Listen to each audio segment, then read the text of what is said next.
আসসালামু আলাইকুম বন্ধুরা। আমি সকাল 9টা বাজে কামে আসছিলাম। কামে আহে নিয়ে ওই যে জায়গাটা দেখেছেন, যেটা লাইনের কাম আমি করি, বিদ্যুতের কাম করি, ওই পোস্টে উঠছিলাম 9টা বাজায়।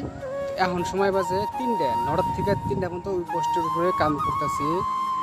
নামিও নাই, কোনো কিছু করি নাই, খাওয়া দাওয়া নাই, এক গ্লাস পানি পর্যন্ত খাওয়া নাই এখন পর্যন্ত। 9টার থেকে 3টা পর্যন্ত কত টাইম গেছে!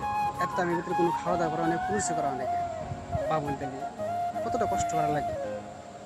আবার টাকা না থাকলে যে কত একটা কষ্ট করা লাগে, এটা যারা প্রবাসী, যারা গরিব, টাকা নাই, বিদেশ কাম করে খায়, তারাই হয়তো বুঝবো, অন্য কেউ বুঝবে না। এই যে কারেন্টের কাম করি, বিদ্যুতের কাম করি, কত রিস্ক নিয়ে কাম করা।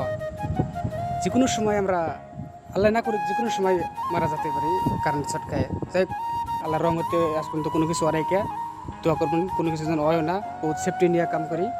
তো সবাই দোয়া করবেন যাতে ভালো ভালো কাম করা হারি, ভালো উপার্জন করতে পারি, মা বাবা সুখী রাখতে পারি। আলহামদুলিল্লাহ আমার মা আছে, তবে মা জানে মার স্বপ্নগুলো পূরণ করতে পারি। সবাই ভালোবাসা দেবেন, দোয়া করবেন। আসসালামু আলাইকুম।